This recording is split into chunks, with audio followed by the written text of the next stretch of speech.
All right. Let me make sure the mouse works. Wait.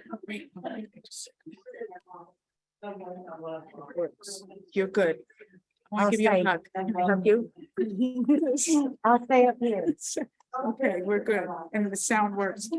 All right, I think I'm ready. I hope you're all ready.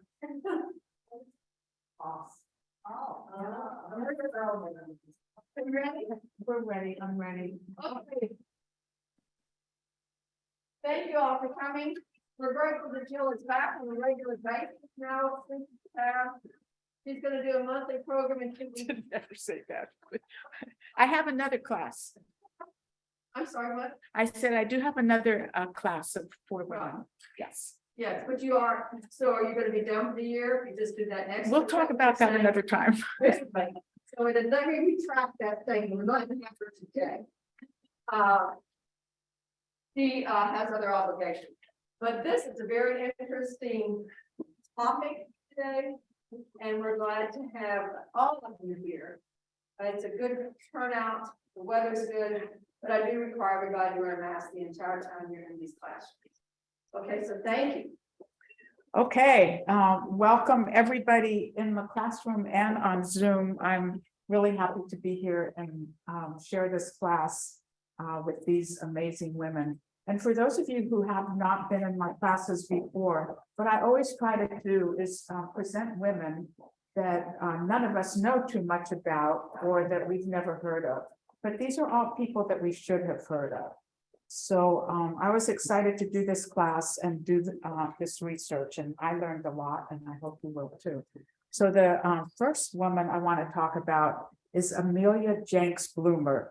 And I chose her as someone I wished I had known because actually she reminds me of myself in many ways. I'm also a social radical. I'm a fighter for women's rights. I'm an advocate of comfortable dress like she was, but I'm not a temperance supporter, which is what she was.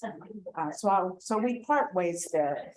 And I wanted to lead with her because you will see that bloomers changed everything for women and opened opportunities that hadn't been available and out of the question for them because of the customary dress at the time. So the 4 women I'm presenting today, they're all kind of in chronological order of their lifespan. So this is the first one. So Amelia Jenks Bloomer was born in 1818 in Homer, New York. And when she was 17, she moved to Waterloo, New York, to live with a newly married sister. And there she met Dexter Bloomer, who was co-owner of a newspaper, a law student, and a political activist. And Dexter and Amelia married when she was 22 years old. Can everybody hear me? Yes. Okay. They left out the word obey in the ceremony, which was quite radical for 1840, as you can imagine. And it was even radical in 1969 when I got married and left out the word obey. So she was way ahead of her time. The next day, they moved to Seneca Falls to the home of Isaac Fuller, who was Dexter's partner in the Seneca County Courier, where they lived for 6 months. And this house was also a station on the Underground Railroad. Amelia became involved in the temperance movement after attending a lecture in 1840. She and her husband established a newspaper, The Water Bucket, and wrote temperance articles. But she wasn't interested yet in the women's movement until the convention took place in Seneca Falls on July 19th, 1848. And this launched the 19th century women's rights movement. 1 month after the Seneca Falls Convention, at a meeting of the local Ladies Temperance Society, Amelia suggested that the group published its own newspaper. The proposal was adopted, and Amelia was named one of the 2 editors. The name The Lily was given to the new newspaper, which became the nation's first newspaper by and for women. So you can see it was 50 cents a year, which you had to pay for in advance. But The Temperance Society found that publishing this newspaper was just way too much work. And Amelia was the only one who stayed with it, and she published it for the next 7 years. The paper went from local distribution to national distribution by mail with several hundred subscribers. In the spring of 1849, her husband Dexter was appointed Postmaster General of Seneca Falls, and he named Amelia as his deputy. Now, this was scandalous to the Seneca Falls residents. The idea of a woman having this position was just considered just so totally inappropriate. The Lily became more than a temperance newspaper and became a paper to promote the rights of women, thanks to the influence of Elizabeth Cady Stanton. Early in 1851, the daughter of an abolitionist designed a style of reform dress comprising of roughly knee-length skirt worn over Turkish-style pantaloons. Elizabeth Cady Stanton immediately copied the garment, and so did Amelia. And here she is wearing this new outfit. The woman considered it far more practical and healthy than traditional women's fashions, where you had this tight the tight corsets that just crushed your organs and caused all kinds of health problems. Amelia promoted the outfit in the Lily with an illustration in the January 1852 issue that attracted nationwide attention, and not all of it was favorable. Its circulation, though, immediately rose from 400 people nationwide to over 4,000. The press gave the new style its name, the bloomer costume, or just bloomers. Though she had merely just publicized the style, not designed it, Amelia became its namesake. It was worn by women's rights activists and suffragists over the next several years. The slogan of the Lily was changed from a monthly journal devoted to temperance and literature to a monthly journal devoted to the interests of women. And Amelia was now considered one of the leaders of the women's movement, but she still didn't give up her temperance views, and actually she never did. Amelia held on to bloomers long after they were out of style by the suffragists and other activists. But finally, in 1858, Amelia finally set them aside for a new fashion, the lightweight wire hoop skirt. The Lily's last known issue came out in February 1859, and Amelia remained active, serving as president of the Iowa Women's Suffrage Society from 1871 to 1873. She died of a heart attack at the age of 76 in 1894. She was buried beneath a handsome obelisk and in the Fairview Cemetery in Council Bluffs.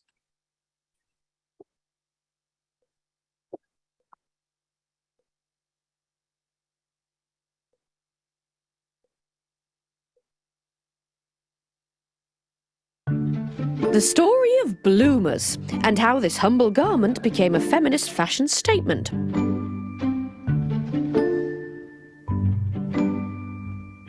Women's clothing in the mid-19th century was cumbersome and heavy, sometimes weighing as much as 11 kilos. That's the same weight as a large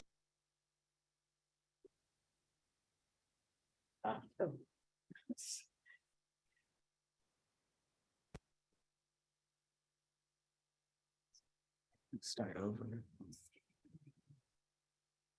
Change this.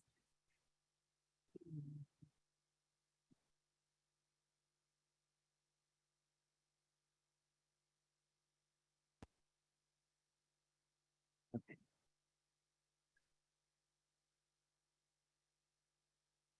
Great. how this humble garment became a feminist fashion statement.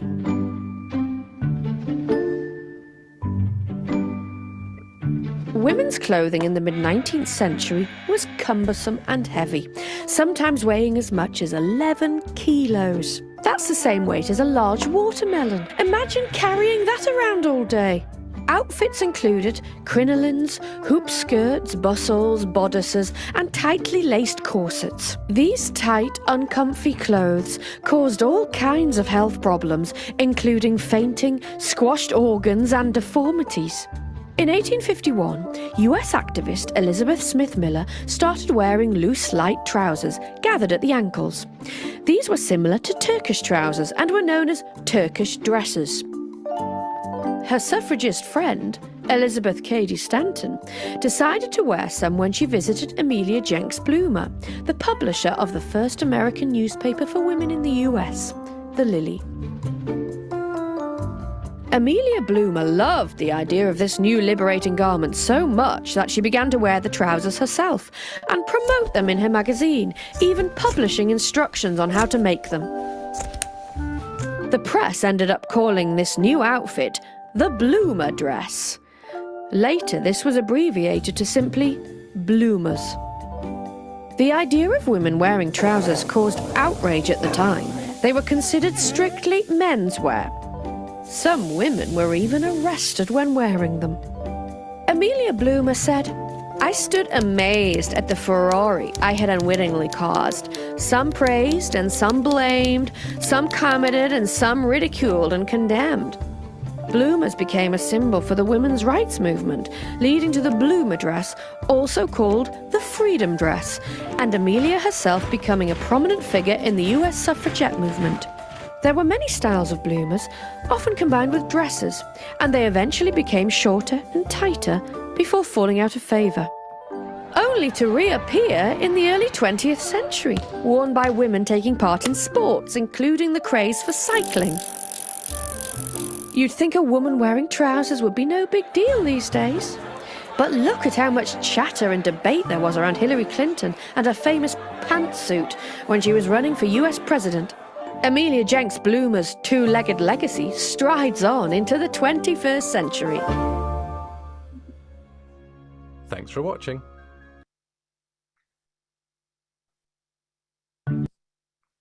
Hey, moving on to Annie Cohen Kupchowski, who later changed her name to Annie Londonderry. Has anybody heard of her? Okay. And I think this is my favorite woman of today. Annie is famous because she rode a bicycle around the world between 1894 and 1895. The New York World declared it the most extraordinary journey ever undertaken by a woman. Before the ride, Annie Cohen Kupchowski. The story.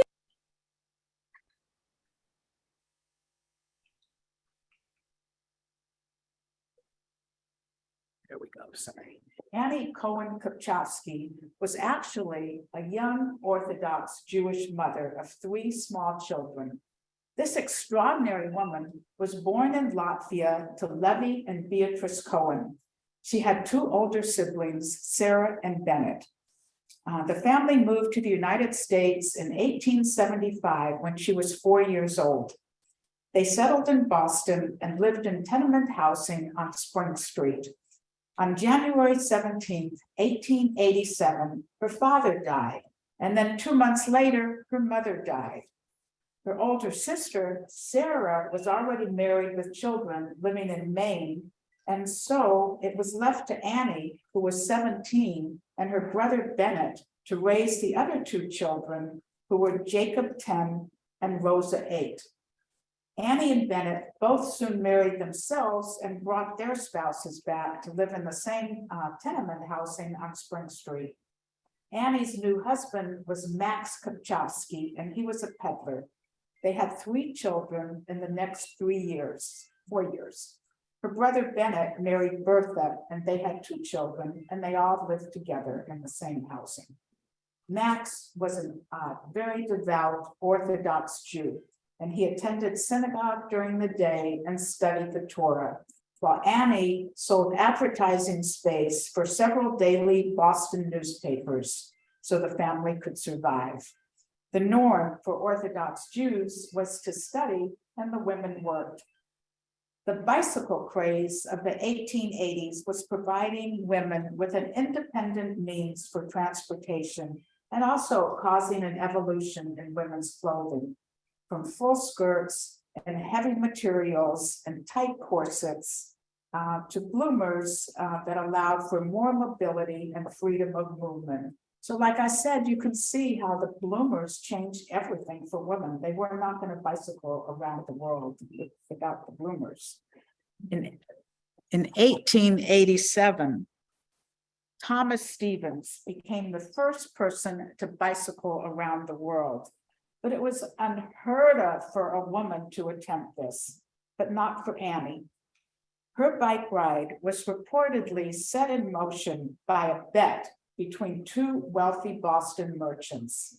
The bet required that Annie not only circle the earth in 15 months, but that also she earned $5,000 while she was doing this. If at the end of this, she accomplished all of this, she would receive $10,000 in prize money. Not only was this a test of women's physical and mental endurance, but it was also a test on whether a woman could survive on her own without a man. So Annie often dressed in a man's riding suit, which was totally shocking at the time. But even more shocking, she temporarily abandoned her husbands and children to circle the earth in 15 months on her bicycle. This was scandalous for an Orthodox Jewish woman in the 1890s, as you can imagine. And it was more amazing that she went with her Orthodox husband's blessing. She earned her way by selling photographs of herself and appearing as an attraction in stores and by having a huge billboard made of herself. And she was able to do this because of her experience and her contacts in advertising. Her bike came from Colonel Albert Pope, who was the owner of Pope Manufacturing Company of Boston and Hartford, which produced Columbia bicycles. A Columbia bicycle was delivered to her. Now, Annie Kupchowski was a highly unlikely choice for the completion of this bet. One, starting with her name, which identified her as a Jew in a city and a country where anti-Semitism was widespread. And also, she lacked the experience. She had never even been on a bicycle until 2 days before the trip.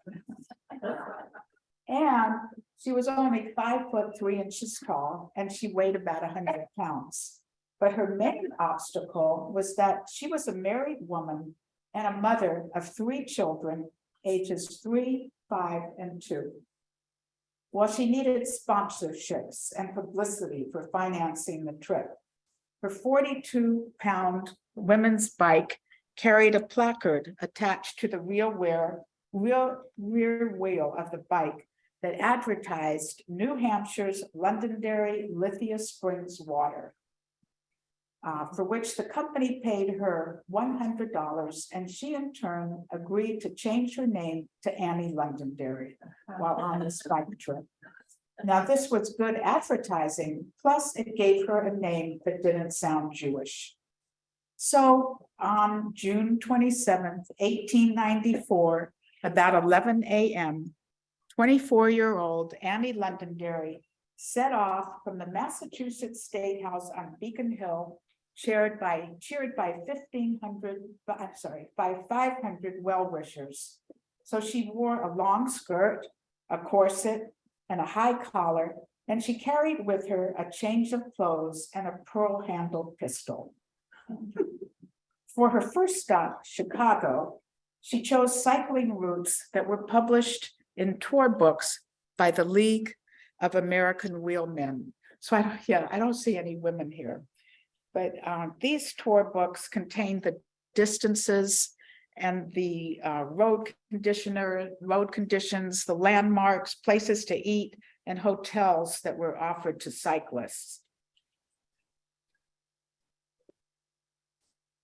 And also, it provided discounts for them. So this was necessary. And it also provided company so that people weren't riding all by themselves, which could be dangerous. And one had to be a member of this group to be able to get the books and the discounts. So with good weather and roads, Annie was able to average between 8 and 10 miles a day. Imagine going around the earth with 8 and 10 miles a day. So when she arrived in Chicago on September 24th, she had lost 20 pounds and she was ready to quit. Winter was coming and she realized she could not make it across the mountains to San Francisco before the snow started to fall. But before leaving Chicago to ride home to Boston, she met with Sterling Cycle Works, and they gave her some warm clothes and a new bike, and she decided that she was going to keep going. She had only 11 months left to make it back around the world to Chicago. So she rode to New York City, and on November 24th, 1894, she boarded the French liner La Touraine, destined for Le Havre on France's north coast. She arrived on December 3rd, but her bike was confiscated by custom officials, her money was taken, and the press wrote derogatory articles about her appearance. So she finally, though, got her bike back, and she rode from Paris to Marseille. The weather was horrible, but she arrived in 2 weeks with one foot bandaged and propped up on her handlebars after a bad injury on the road. So I've tried to imagine this. I mean, I read it in the book, but how do you ride a bike with one foot on the handlebars? But that's what it said. So Annie left Marseille on the steamship Sydney with only 8 months left to get back to Chicago. So it was allowed on this trip to sail part of the time. So she did that. She made stops at Alexandria. So starting here, you can see her route going around Colombo, Singapore, Saigon, Hong Kong, Shanghai, and Nagasaki and Kobe. And then on March 9th, 1895, Annie sailed from Yokohama, Japan, and reached San Francisco on March 23rd. So here, she staged a photograph of herself being robbed for publicity. She rode to Los Angeles through Arizona and New Mexico and on to El Paso. And at one point, she and another cyclist were almost killed by a runaway horse and wagon. She had to take a train ride across most of Nebraska because the muddy roads wouldn't allow for bike riding. And then near Gladbrook, Iowa, she broke her wrist when she ran into a group of pigs and crashed, and she was forced to wear a cast for the remainder of the trip. On September 12th, 1895, Londonderry arrived in Chicago and collected her $10,000 prize money. Against all odds, she had completed the trip and she had raised $5,000 during the trip. She made it around the world in 14 days under the allotted time. She was back home in Boston on September 24th, arriving 15 months after she had started. When she published an account of her exploits, the New York World on October 20th, 1895, the newspaper headline described it as the most extraordinary journey ever undertaken by a woman. Even though she faced criticism by people who said she traveled more with a bicycle than on a bicycle. During her travels, she raised money by giving lectures about her adventures, often totally exaggerating them. This made her popular with the media. For instance, in France, she described herself as an orphan, a wealthy heiress, a Harvard medical student, the inventor of a new method of stenography, and the niece of a US senator. All lies, kind of like Anna Delvey, if anybody had seen that story. Yeah, she made this all up. While in the United States, she told stories about hunting tigers in India with German royalty and getting sent to a Japanese prison with a bullet wound. She also gave cycling demonstrations and sold promotional photos of herself, souvenir pins and autographs, and that's how she raised the $5,000. After the trip, she accepted an offer to write about her adventures as the new woman, and she moved her family to New York City to continue her journalism career. The article that she wrote began, "I am a journalist and a new woman, if that term means that I can do anything any man can do." So she didn't ever give up the name Londonderry. She also resumed her role as wife and mother. Her husband was more than welcome to have her back, which you can imagine. As the first woman to circumnavigate the globe on a bicycle, Kupchovsky became a symbol of freedom, much as the bicycle itself did. The bicycle has done more to emancipate women than anything else in the world, Susan B. Anthony would declare 2 years after Kupchovsky's trip around the world. So Londonderry died in obscurity in 1947. In 2007, Peter Zutlin, her great-nephew, wrote 2 books.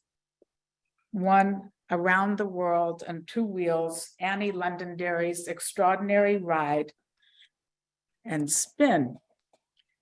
In 2011, Evelyn Perry wrote the Ballad of Annie Londonderry and presented it on tour in Canada and the US. So I'm just gonna play a little bit of this. Would you take a wager?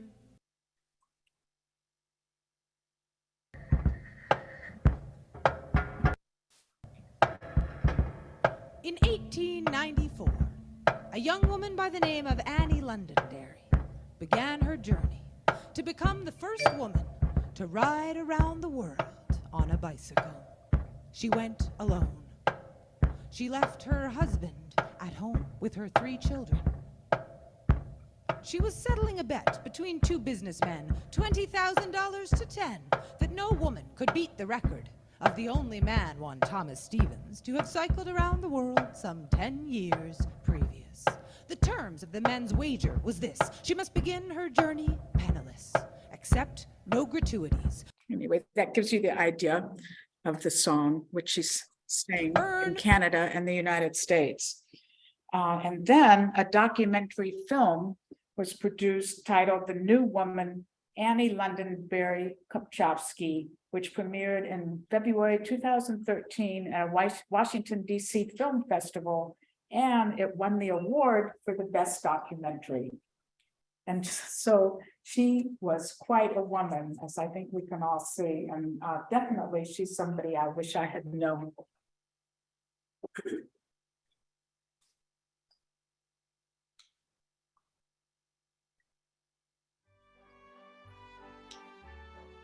Annie Londonderry, originally Annie Cohen Kupchovsky, a Latvian immigrant when she was 4 or 5 to the United States, was a woman before her time.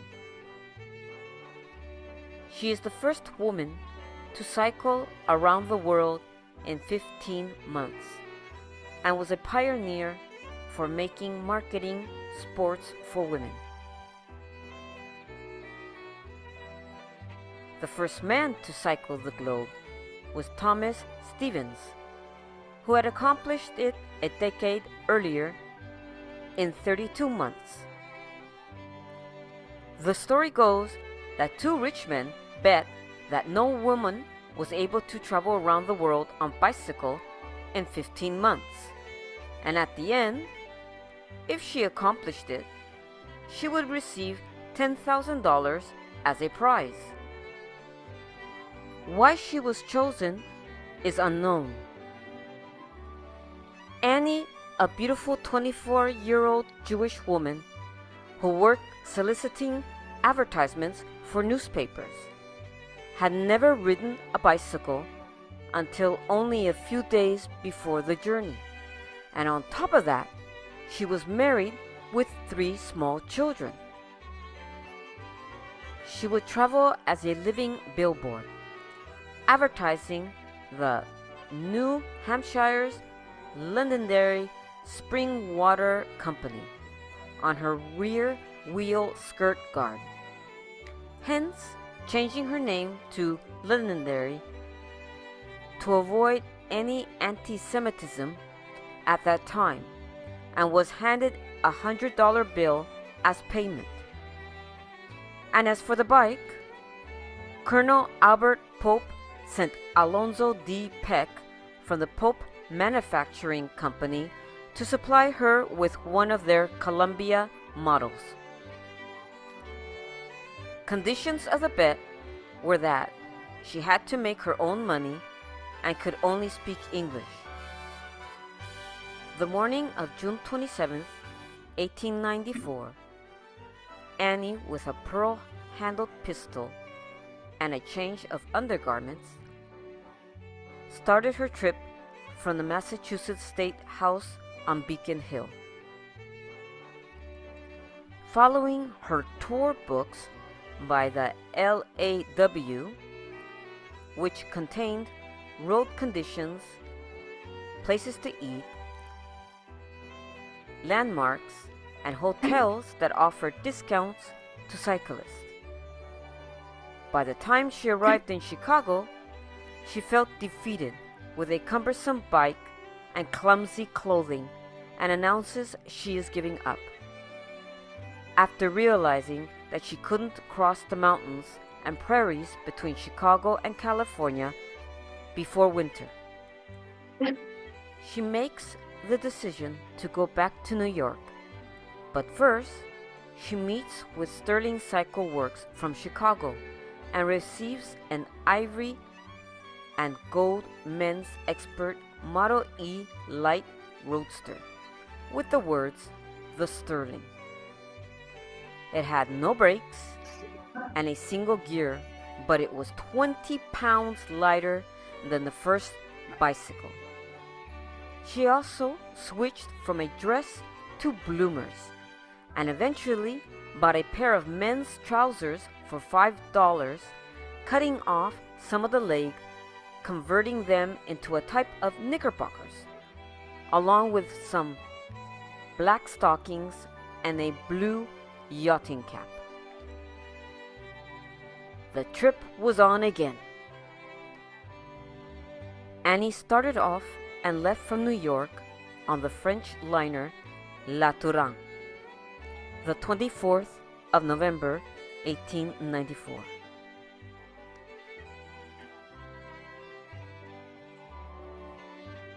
She encountered difficulties from the moment she began her adventure.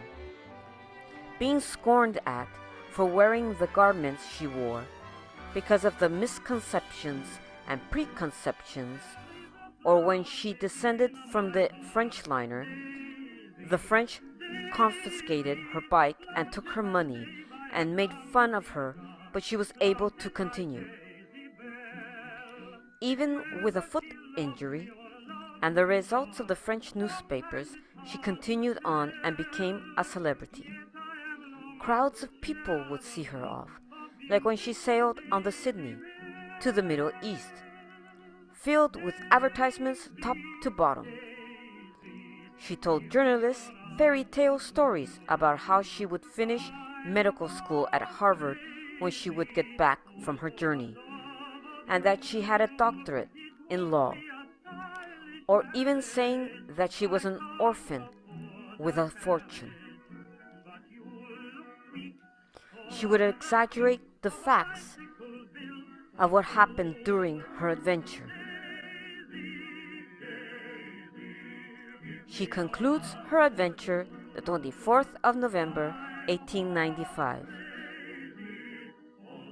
in Boston, Massachusetts, to cycle off to be forgotten. Annie was the creator of her own legend, promoting herself and freeing herself from the rigid society of Victorian women. Thank you for watching, and take care.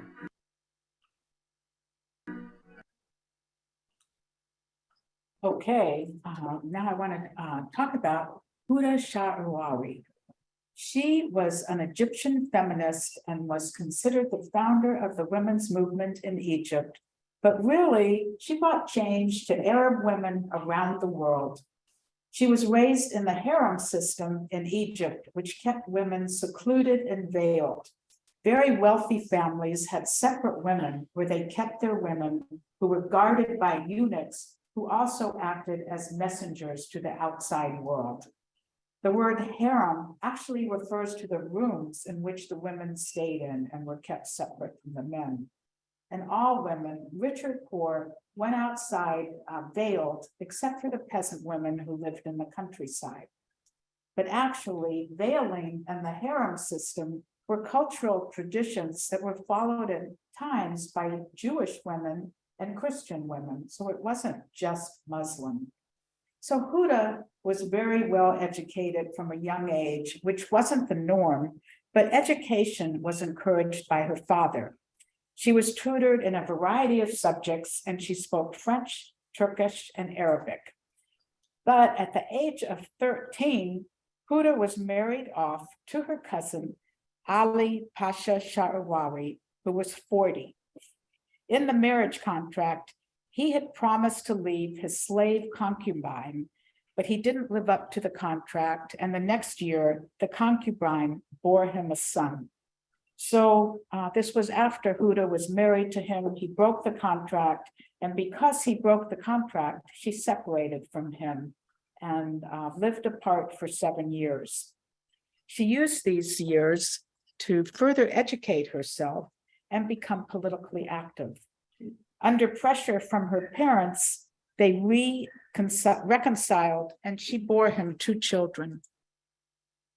As she grew older, her husband, who was a political activist himself, included her in his political meetings, and he often sought her counsel. Huda was responsible for many firsts in Egyptian society. In 1908, she founded the first philanthropic society that was run by Egyptian women, where they offered health and other services for poor women and children. She believed that having women run such projects would challenge the view that women are created solely for men's pleasure, and they are in need of constant protection by men. In 1910, she opened a school for girls focused on academics rather than teaching practical subjects like midwifery, which was all that was available to most women at the time. The country was modernizing, and educational opportunities were expanding for women. She organized lectures for women on various topics, bringing them out of the harems into public places. And this had never been done before for women living under the harem system. After World War I, many women boldly left the harem to take action against British rule in Egypt, and Huda became their organizer and their leader. In 1919, she helped organize the largest women's anti-British demonstration. In 1923, she founded the Egyptian Feminist Union, which is still active today. And back then, they focused on women's suffrage and education.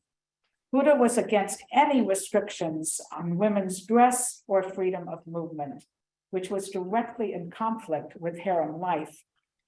Huda has evolved as a feminist throughout her entire life, influenced by the inequalities that she had endured growing up under the harem system, as well as her education and her period of freedom after her marriage and the ongoing changes that were taking place in the world and Egypt. So when Egyptian independence was announced in 1922, women were then expected to return to their old way of life and go back to the harem. After fighting for freedom, you're told, go back to the way you were living. And of course, Huda couldn't do that, as well as many of the other women. So after her husband died in 1923, she made the decision for which she is now most famous. She returned to Egypt after attending a women's conference in Rome, where she was a delegate. stepping off the train back in Cairo.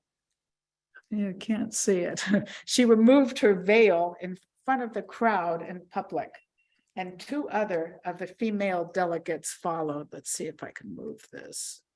There she is. Two others followed. So there she is in the center with her veil off. Everyone was so shocked at first, but after a few moments, the crowd broke into applause and cheers, and many of the women joined her in removing their own veils. It was quite a dramatic moment.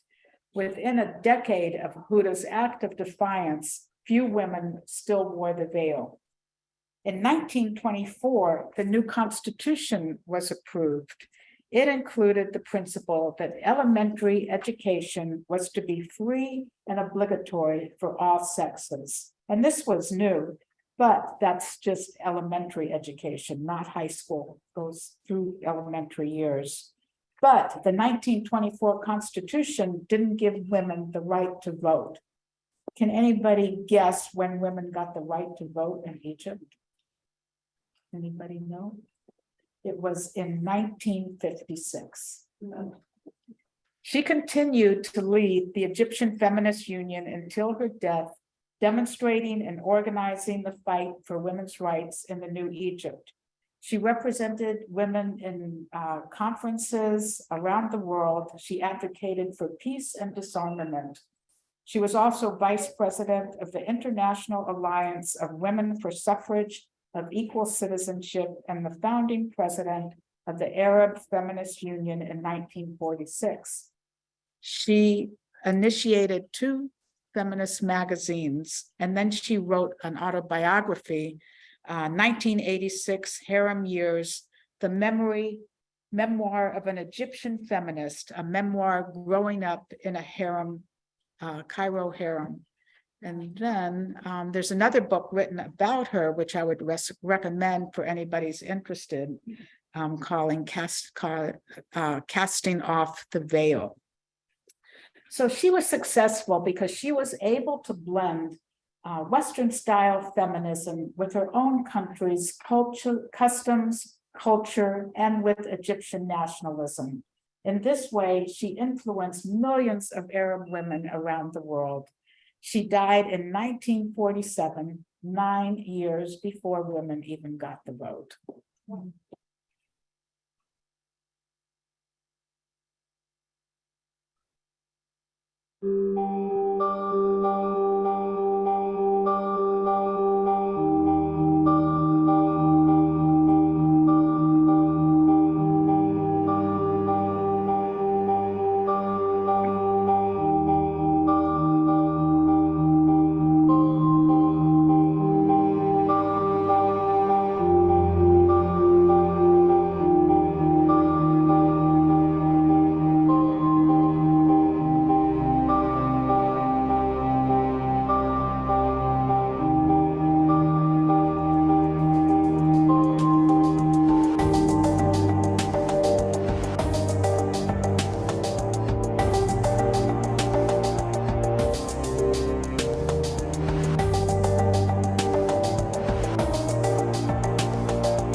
Okay, so the final woman that I want to present today is Beulah Louise Henry. Anybody ever hear of her? Me neither. Before I researched for this class, I never heard of her either. So she was an American inventor nicknamed Lady Edison for her many inventions. She was a very prolific inventor. She had around 110 inventions in total, although only 49 of these were patented in her lifetime. The first of the numerous patents was for a vacuum ice cream freezer in 1912. Soon after, other successful inventions followed, and before long, she gained the reputation of being the most prolific inventor of her era. And I don't mean just of women, I mean of men and women. But Have we ever heard of her? No. Born into a family known for its artistic inclination, she inherited her creativity from her parents. From a young age, she loved to tinker with things. She would take them apart and then put them back together and make them more practical. She was born on February 11, 1887 in North Carolina, and both of her parents were involved in art. Her father was a well-known art authority, and her mother was an artist. She was a descendant of Patrick Henry. She studied at North Carolina Presbyterian College from 1909 to 1912. So Beulah had synesthesia.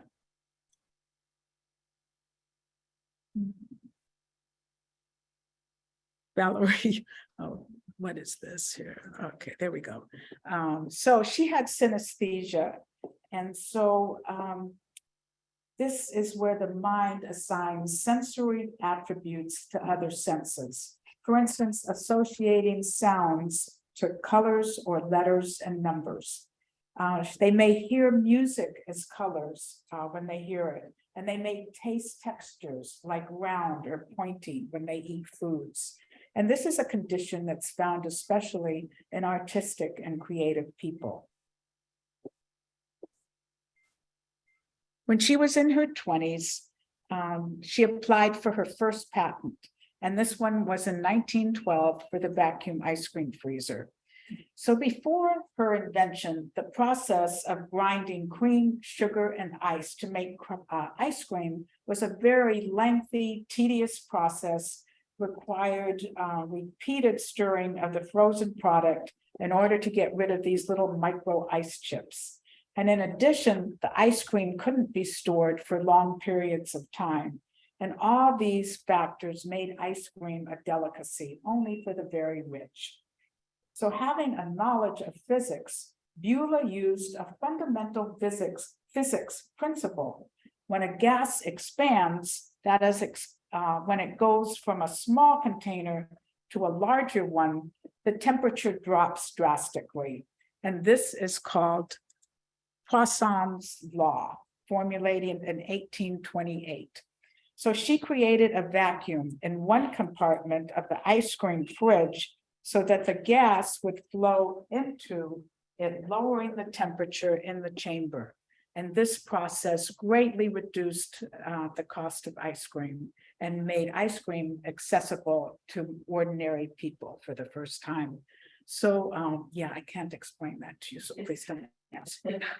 But, so she applied for 2 other patents the following year, one for a handbag and the other for an umbrella. So when I saw this, I did a little research on umbrellas. So the first umbrella was invented in 3500 BC in China, but she made an improvement on it. And so her umbrella came with detachable cloth covers in a variety of colors, so women could match their outfit for the covers. So you take that, the whole cover here, and you, she had a way to put it over the umbrella. And so you could have many colors for your umbrella. She made so much money on the umbrellas that she was able to move to New York City in 1919, where she found an even larger market for her umbrellas. In New York City, she lived in hotel apartments and she continued designing newer inventions. The rights to the popular umbrella invention sold for $50,000, which enabled her to set up her own company and laboratory. So yeah, I wondered, where are these umbrellas now? You know, I wouldn't mind having one. She hired mechanics and model makers and draftsmen to turn all of her many ideas into prototypes. She founded 2 companies, the Henry Umbrella and Parasol Company and the B.L. Henry Company of New York. And I found it interesting that she never used her first name, so people didn't realize, I think, that she was a woman. Throughout the 1920s, she was awarded many new patents, including ones for a spring-limbed doll and sponges that held soap in the middle of them for children. And she also designed the machine that made the sponges. She eventually turned her attention towards machines and made many improvements to sewing machines and typewriters during the 1930s and 40s. The patents that she received in this period, including the ones for a double chain stitch sewing machine, a feeding and aligning device for typewriters, a bobbinless sewing machine, a number of children's toys, and another typewriter attachment for duplicating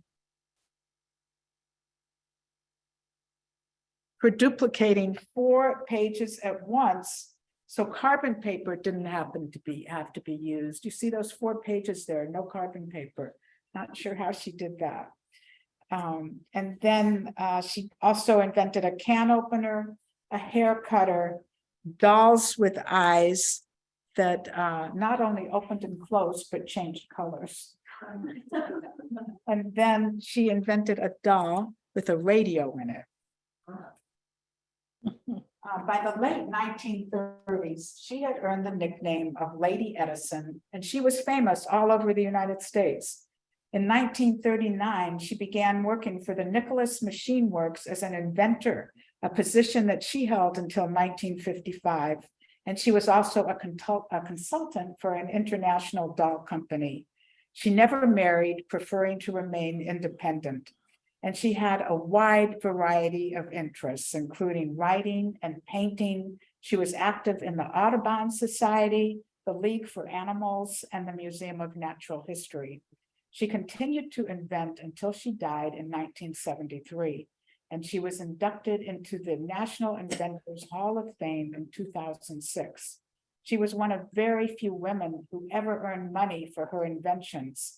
In another class that I taught here, I presented another female inventor, Hedy Lamarr. Now, she was also a great, brilliant woman, but she did not earn money on her inventions.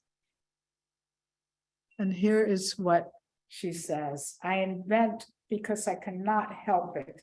New things just thrust themselves upon me.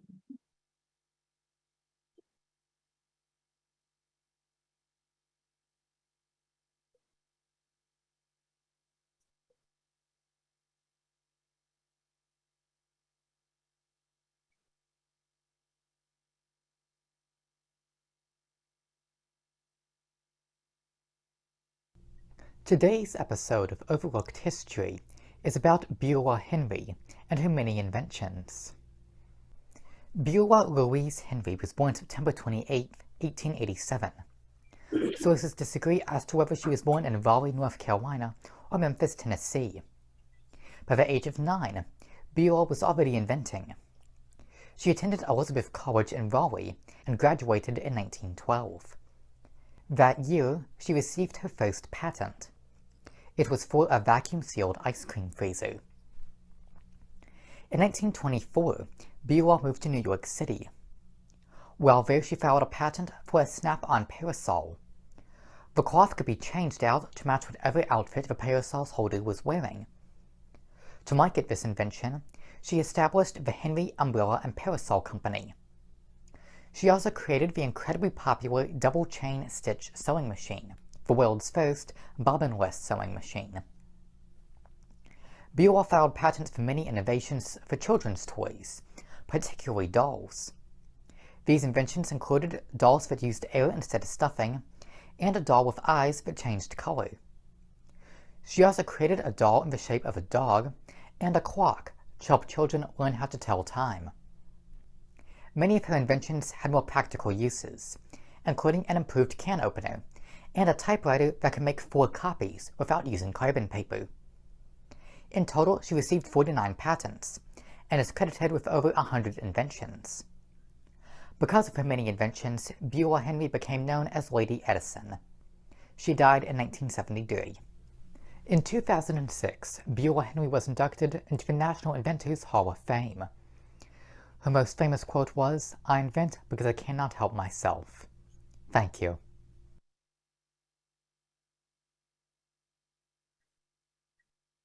That's for next time. So that's my presentation. So I'd love to hear from you. which of these women most inspired you and what you think. And I think it's sad that we have not heard of these women. And I do wonder where some of Beulah Henry's inventions went. I would like some of those today. But anybody have any comments or what inspired you? I think I feel like you, London here Mhm. was aggressive. She was brave and she, physically strong, strengthened herself enough to endure and leaving her husband, 3 little kids. I mean, that takes a lot of work. So, Yes. What I noticed is that several of the women, their success was based on being supported by their husbands or their fathers in terms of being educated or being allowed to, leave for a year. That I don't know if all 4 of them, the one of them I just didn't marry, but at least 2 of them, if they hadn't had the support of their husbands and fathers, they would have been able to do what they did. Anybody else? I like the one with the bicycle. Yeah, quite inspiring. Yes. And I think that was very courageous. You can see that now, if you guys, special, I'm sure, did the same kind of thing. There are things like knockoff, that's great. Great. Anybody else? Anybody have any other comments? How about anybody in Zoom land? Anybody have any comments? I'm thankful balloons.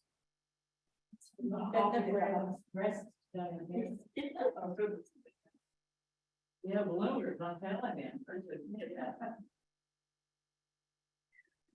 All right, well, if no other comments, thank you so much for coming and being part of it. Thank you. You'll come back sometime. Yeah, I'll come back. I have 4 more classes prepared, going in chronological order. It's 4 more women. Okay. So thank you all. It was good to see everybody. Thank you. I think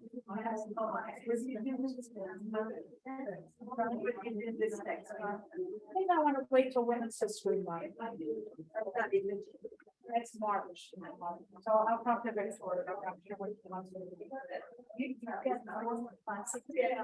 Sorry, 4 more classes scheduled? No, I have 4 more women that I've prepared. Oh, because I was wondering if you've heard of this book. Because I haven't gotten it yet. How interesting. And I went to Scotland last year and I actually just walked into the National Library. Didn't know that I was looking for lunch. Oh, that's so interesting. They had this exhibition that was remarkable and it was, there was a compilation and this is, I think she must be Scottish. This is Carrie Andrews. Sounds like a Scottish name. Anyway, I think that would be a great. And let me write that book down because, I run out of ideas. I'm sorry? I said I run out of ideas. Yeah. It was, well, the exhibit was. Yeah,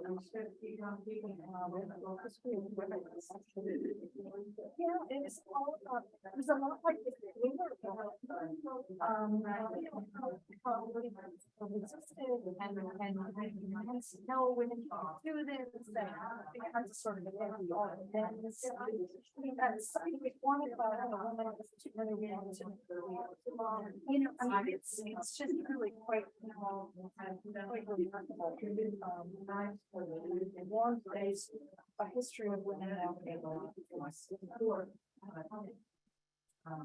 Traveling pages, but you didn't get the photo. It's on my my list.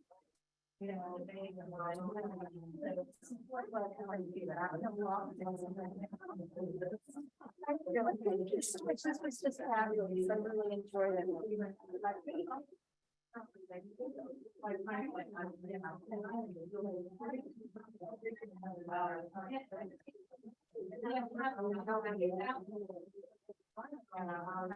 No, I didn't meet I have another one. think it's gonna be in February. I would like to save it to March for Women's History Month, but I have to talk to Victoria and see which one to do. She always says that.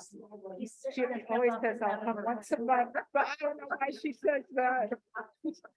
She thinks that you told her, but apparently you didn't. She wants me to do that, but it's a lot of work, let me tell you. I bet Put it a is. lot So into you it. might not come in February, but you. I'm gonna ask her if she wants me to do But my is it always the second? Is it the second? second Tuesday of the month. is my time.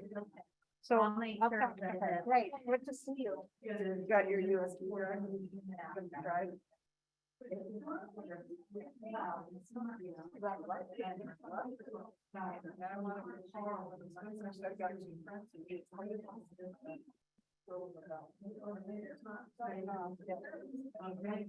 Yeah, I think we should do a movie. Well, they did do the documentary, but you can choose, that's right, like.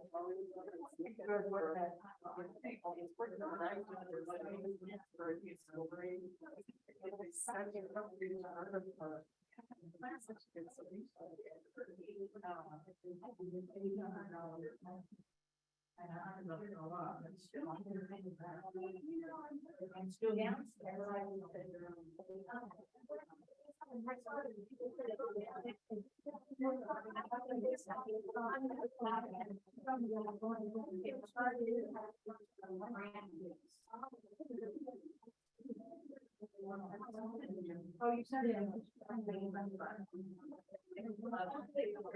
Yeah.